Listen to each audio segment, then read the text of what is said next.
105% की ग्रोथ हुई है। एक बड़ा आंकड़ा इंडियन इकोनॉमी के लिए है ये। देखिए, देश में जब बेहतरी के लिए होगा काम तो हर क्षेत्र में बेहतर रिजल्ट आएगा। तो जो एनडीए सरकार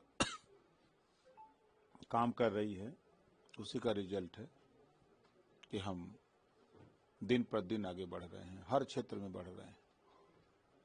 सर, उत्तर प्रदेश की कानून व्यवस्था को लेकर विपक्ष सवाल खड़े कर रहा है। अखिलेश यादव गाजीपुर डबल मर्डर को लेकर ट्वीट करते हैं, लखनऊ की घटना का जिक्र सदन में कर कानून व्यवस्था को आड़े हाथ ले रहे हैं। देखिए, उनके जिम्मे कोई काम तो है नहीं, असली बात तो ये है। आपने देखा कि 24 घंटे के अंदर कहीं भी कोई घटना हो रही है, अपराधी गिरफ्तार हो रहा है और जेल जा रहा है, कानूनी कार्रवाई हो रही है। ये उनके चश्मे में नहीं दिख रहा है। ये चश्मे में दिख रहा है कि अपराधी अपराध कर रहा है, तो अपराधी के खिलाफ कानून उतनी सख्ती से काम कर रहा है क्योंकि वो चिंतित इस बात को लेकर है कि उनकी सरकार में अपराधी छुट्टा सांड की तरह घूमते थे ना। इस नाते उनको चिंता है कि इसमें पीट दे रहे हैं काहे के। एक सवाल और है थोड़ा सा अलग ही, बिहार का चुनाव देखने को मिली थी। क्या आपका समीकरण इस चुनाव में रहेगा, कैसे ये चुनाव लड़ेंगे? क्योंकि दूसरी तरफ अभी वहां पे जो दोनों पार्टी, चाहे वो लालू हो या नीतीश हो, लगातार अवतार पॉलिटिक्स अब वहां बिहार में चल रही है, अवतार में बुलाया जा रहा है। तो क्या लगता है मुस्लिम वोट बैंक को ऐसे ले जाया जाएगा? आपका भी वो कॉमन वोट बैंक है? देखिए, जितने भी काम हो रहे हैं सब वोट के लिए हो रहे हैं। इस चुनाव नजदीक आ गया है, चाहे इफ्तार पार्टी करें, चाहे होली मिलन समारोह करें, ये सब खाली जुगाड़ वोट का है। वोट नहीं होता ना, बाबा साहब डॉक्टर अम्बेडकर जी ने वोट का पावर नहीं दिया होता तो किसी के दरवाजे ही नेता नहीं जाते। लेकिन आपके यहाँ पे नहीं, लेकिन वहाँ बिहार में तो एनडीए के साथ ही है नीतीश कुमार, वो भी इफ्तार पार्टी करते हैं। क्या दिक्कत है, हम भी करते हैं। अभी मैं गया था गोरखपुर में, खुद इफ्तार पार्टी किया हूँ आफ्ताब भाई के घर पर, जहाँ कम से कम नहीं कुछ तो 5,000 मुसलमान जुटे थे। ये कौन सी बात है? आपका क्या समीकरण रहेगा बिहार के लिए? एनडीए गठबंधन के साथ मिलकर लड़ेंगे।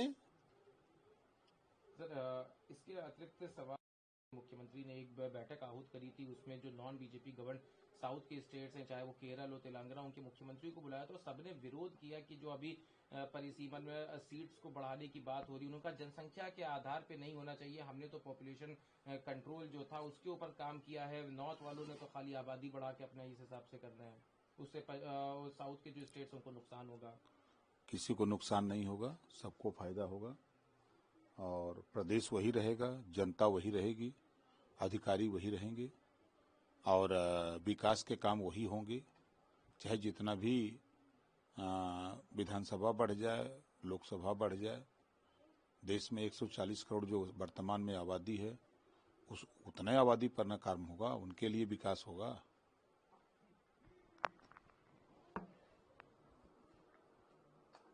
अभी हुआ था पहुंचाया, वो भरपाई करेंगे। बहुत सही, वहाँ के महाराष्ट्र के मुख्यमंत्री ने बहुत सही कदम उठाया है।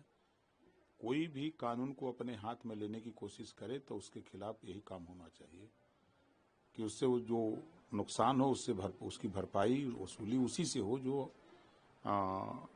उस काम को अंजाम दे रहा है। सर, लेकिन बाहर नागपुर में तो जो बताया गया कि दो समुदाय आपस में भिड़े, लेकिन उसके बाद अभी अजीत पवार का एक बयान आया है, उन्होंने कहा है कि जो कोई भी मुसलमानों को उकसा रहा है या जो लोग भी कम्युनल हार्मनी डिस्टर्ब कर रहे हैं या उनके जो इमोशंस उनके साथ खेल रहे हैं तो उनके खिलाफ भी सख्त कार्रवाई होगी। तो कहीं ना कहीं मुस्लिम वोट बैंक को भी उन्होंने अपने साथ रखने का पक्ष रखा। देखिए, जांच में जो भी दोषी होगा उसके खिलाफ कार्रवाई होगी, किसी को बख्शा नहीं जाएगा, चाहे हम हो चाहे कोई हो, कानून सबके लिए बराबर है।